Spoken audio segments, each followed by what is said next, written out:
I think ಇದಕ್ಕೆ ಅನ್ಸುತ್ತೆ ಸೂರ್ಯ ಅವ್ರನ್ನ ನೈಜ ಕತೆಗಳ ಹೀರೋ ಅಂತ ಕರೆಯೋದು. ಅಂಡ್ ಅಷ್ಟೇ ಸಹಜವಾಗಿ ಸಿನಿಮಾನ ಶೂಟ್ ಮಾಡಿದ್ರು. ಅದ್ರ ನನ್ನ ಟೀಮ್ ನಾನು ಥ್ಯಾಂಕ್ಸ್ ಹೇಳಕ್ಕೆ ಇಷ್ಟಪಡ್ತೇನೆ. ಅಂದ್ರೆ ನನ್ನ ಜೊತೆಗೆ ತುಂಬಾ ಜನ ಅದ್ರ ಹಿಂದೆ ಬಿದ್ದವ್ರೆ. ಇವಾಗ ನನ್ನ ಆರ್ಟ್ ಡಿಪಾರ್ಟ್ಮೆಂಟ್ ಅಂತ ಕರಿತೀನಿ. ಹುಡುಗರು ಎಲ್ಲೋ ಇವ್ರನ್ನ ಒಂದು ಸಣ್ಣ ಕಾರಿಡಾರ್ ಅಲ್ಲಿ ಪ್ರಾಕ್ಟೀಸ್ ಮಾಡಿಸಿ ತಗೊಂಡೋಗಿ ಮಾರ್ಕೆಟಲ್ಲಿ ಬಿಟ್ಬಿಡ್ತಾ ಇದ್ದು. ಅದೇನು ಅಂದ್ರೆ ಇಲ್ಲಿ ಬರೀ ಒಂದು 5 ಜನ ಜೂನಿಯರ್ಸು ನೀವು ಹಿಂಗೆ ಬರ್ತೀರಾ ಅಂತ ಎಲ್ಲ ಈ ಸ್ಕೆಚ್ ಹಾಕಿ ತೋರಿಸಿ ಮತ್ತೆ ಅಲ್ಲಿ ಹೋಗಿ ಫಸ್ಟ್ ಮೊಬೈಲಲ್ಲಿ ಶೂಟ್ ಮಾಡ್ಕೊಬಂದು ಈ ಜಾಗ ಇದು ಇಲ್ಲೇ ನಿಂತಿರ್ತೀರಾ ಅಂತ. ಆದ್ರೆ ಒಂದು ಮಾನ್ಯತೆಗಾಗ್ಲಿ ಅಥವಾ ವಿಕಿಗೆ ಆ ಕಾಮನ್ ಸೆನ್ಸ್ ಚೆನ್ನಾಗಿದೆ. ಆದ್ರೆ ಎಲ್ಲೋ ಏನೋ ನಡೀತಿದೆ, ಸರಿ ಒನ್ ಮೋರ್ ಆದ್ರೆ ನಾವೇನ್ ಮಾಡ್ಬೇಕು, ಇಲ್ಲ ಅಂದ್ರೆ ನಾನು ಶೂಟಿಂಗ್ ಮಾಡಕ್ ಆಗ್ತಿರ್ಲಿಲ್ಲ, ಬರೀ ಬೈಯೋದೇ ಆಗ್ಬಿಡೋದು ಜೀವನ ಎಲ್ಲ. ಸರ್, ಇಷ್ಟೆಲ್ಲ ಮಾತಾಡಿದ್ವಿ ಕೆಂಡ ಸಂಪಿಗೆ ಚಿತ್ರದ ಬಗ್ಗೆ. ತುಂಬಾನೇ ನೈಜವಾಗಿ ಚಿತ್ರೀಕರಣ ನಡೆದಿದೆ ಅಂತ ಗೊತ್ತಾಯ್ತು. ಆ್ಯಂಡ್ ಇದೇ ಸೆಪ್ಟೆಂಬರ್ 4ನೇ ತಾರೀಕು ಚಿತ್ರ ರಿಲೀಸ್ ಆಗ್ತಿದೆ. ಹೋಗೋಕ್ಕೂ ಮುಂಚೆ ಚಿತ್ರದಲ್ಲಿ ಒಂದು ಮೆಸೇಜ್ ಇದೆ ಅಂತ ಹೇಳೋಕ್ಕಾಗಲ್ಲ. ಒಂದು ಕಡೆ ಡಿಸ್ಕಸ್ ಮಾಡಿದಾಗ ಕ್ರೈಮ್ ಥ್ರಿಲ್ಲಿಂಗ್ ಸಿನಿಮಾ ಅಂತ ಕೂಡ ಗೊತ್ತಾಯ್ತು. ಬಟ್ ನೀವು ನಿಮ್ಮ ವೀಕ್ಷಕರಿಗೆ, ನಮ್ಮ ಕನ್ನಡದ ಜನತೆಗೆ ಸಿನಿಮಾದ ಬಗ್ಗೆ ಏನು ಹೇಳೋಕ್ಕೆ ಇಷ್ಟಪಡ್ತೀರಾ? ನನ್ನನ್ನು ಇಷ್ಟಪಡೋ ಜನತೆಗೆ ನೀವು ನನ್ನನ್ನು ಎಷ್ಟು ಪ್ರೀತಿಸ್ತೀರೋ ನಾನು ನಿಮ್ಮನ್ನು ಅಷ್ಟೇ ಪ್ರೀತಿಸ್ತೀನಿ. ನೀವು ನನ್ನ ಚಿತ್ರ ನೋಡಿ ಮತ್ತೊಂದು ಸಲ ಸೂರ್ಯ ನಿಮ್ಮ ಮುಂದೆ ಕಾಣಿಸ್ತಾನೆ. ನಾನು ತುಂಬ ಪ್ರಾಮಾಣಿಕವಾಗಿ ಪ್ರಯತ್ನ ಪಟ್ಟಿದ್ದೀನಿ. ಕೆಂಡಸಂಪಿಗೆ ಒಂದಷ್ಟು ಹೊಸಬರು ಮತ್ತು ಒಂದಷ್ಟು ಸ್ವಲ್ಪ ಹಳಬರ ಚಿತ್ರ.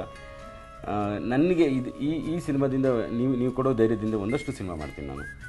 ಕೆಂಡಸಂಪಿಗೆ ನಿಮ್ಮನ್ನು ನಿರಾಸೆ ಮಾಡಲ್ಲ. ಆಲ್ಸಮ್ ಸರ್, ಆಸಮ್. ಆ್ಯಂಡ್ ನಿಮಗೂ ಕೂಡ ಆಲ್ ದಿ ಬೆಸ್ಟ್ ಸಿನಿಮಾಗೆ. ಸೆಪ್ಟೆಂಬರ್ 4ನೇ ತಾರೀಕು ಸಿನಿಮಾ ರಿಲೀಸ್ ಆಗ್ತದೆ. ಪ್ರಾಬಬ್ಲಿ ನಾವು ನಿಮ್ಮ ಜೊತೆನೆ ಬಂದು ಸಿನಿಮಾ ನೋಡೋಣ. ಖಂಡಿತ ನೋಡಿ. ಹೊಸಬ್ರು ನಮಗೆ ಎನ್ಕರೇಜ್ಮೆಂಟ್ ಬೇಕು ಅಫ್ಕೋರ್ಸ್. ಯಾಕಂತ ಹೇಳಿದ್ರೆ ಫಸ್ಟ್ ಟೈಮ್ ನಾವು ಡೆಬ್ಯೂ ಮಾಡ್ತಾ ಇರೋದ್ರಿಂದ ಜನ ನೋಡಬೇಕು ಸಿನಿಮಾನ, ನಮ್ಗೆಲ್ರಿಗೂ ಕೂಡ ಹಾರೈಸಬೇಕು. Please do watch the film. ಎಲ್ಲರೂ ಖಂಡಿತ ಎಲ್ಲರೂ ಹೋಗಿ ಸಿನಿಮಾ ಮಾಡ್ತಾರೆ. ಸರ್, ಇನ್ನು ನೀವು 3 ವರ್ಷ ಆದ್ಮೇಲೆ ಕಮ್ ಬ್ಯಾಕ್ ಮಾಡಿದ್ದೀರಾ. ಆ್ಯಂಡ್ ವೀಕ್ಷಕರು ಕೂಡ ವೇಟ್ ಮಾಡ್ತಿದ್ದಾರೆ, ದುನಿಯಾ ಸೂರಿ ಅವರ ಡೈರೆಕ್ಷನಲ್ಲಿ ಎಲ್ಲಪ್ಪ ಸಿನಿಮಾನೇ ಬಂದಿಲ್ಲ ಅಂತ. ಸೊ ಕೆಂಡ ಸಂಪಿಗೆ ಆ ಎಲ್ಲ ಪ್ರಶ್ನೆಗಳಿಗೆ ಉತ್ತರ ಕೊಡಲಿದೆ. And thank you so much sir ಶೋಗೆ ಬಂದು ಮಾತಾಡೋದಕ್ಕೆ.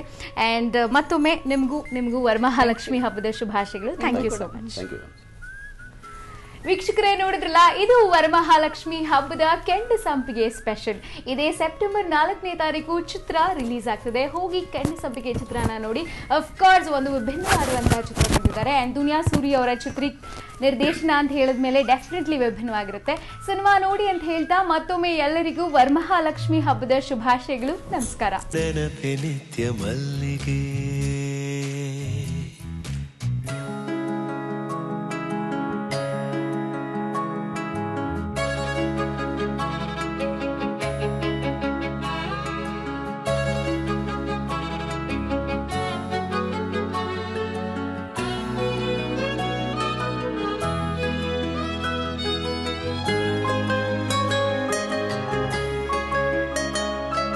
ಹಿಗ್ಗಿನಲ್ಲಿ ಅರಳಿ ನಿನ್ನ ಮುಖವೇ ದಾಸವಾಳವು, ಮತ್ತೆ ಮತ್ತೆ ಚಿಟ್ಟೆ ಹಾರಿ ಬಂದು ಮೋಸ ಹೋದವು.